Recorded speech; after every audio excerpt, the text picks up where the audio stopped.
आपण जन्म घेतो त्या क्षणापासून आपला श्वास सुरू होतो आणि शेवटच्या क्षणापर्यंत तो आपल्या सोबत असतो. पण या साध्या वाटणाऱ्या श्वासामागे एक खोल आध्यात्मिक अर्थ दडलेला आहे. श्वास हा फक्त शरीर जिवंत ठेवणारा घटक नसून तो आत्म्याशी जोडणारा एक अदृश्य दुवा आहे. आपण जसा श्वास घेतो तसंच आपलं मन आणि ऊर्जा प्रभावित होत असते.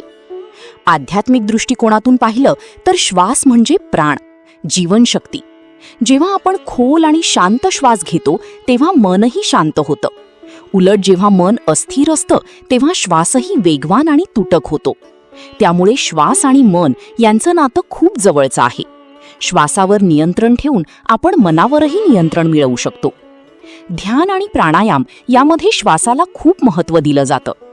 काही क्षण डोळे बंद करून फक्त आपल्या श्वासावर लक्ष केंद्रित केलं तरी मन हळूहळू शांत व्हायला लागतं. हे साधं वाटत असलं तरी त्याचा परिणाम खूप खोलवर होतो. हाच मार्ग आपल्याला बाहेरच्या गोंधळापासून दूर नेऊन आतल्या शांततेकडे घेऊन जातो. श्वास हा वर्तमान क्षणात जगायला शिकवतो. आपण भूतकाळात किंवा भविष्यकाळात अडकून राहतो, पण श्वास नेहमी आत्तामध्येच असतो. जेव्हा आपण श्वासावर लक्ष देतो तेव्हा आपलं लक्ष वर्तमानात येतं आणि चिंता, तणाव कमी होतो.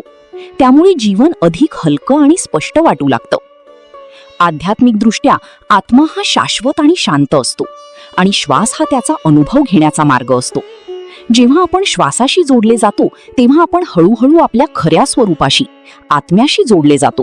हीच खरी अंतर्मनाची यात्रा आहे. म्हणूनच रोज काही वेळ स्वतःच्या श्वासासाठी द्या. काही मिनिटं शांत बसा, खोल श्वास घ्या आणि सोडा. या छोट्या सवयीमुळे तुमचं मन, शरीर आणि आत्मा यांच्यात सुंदर समतोल निर्माण होईल. कारण श्वास समजला की जीवन समजायला सुरुवात होते.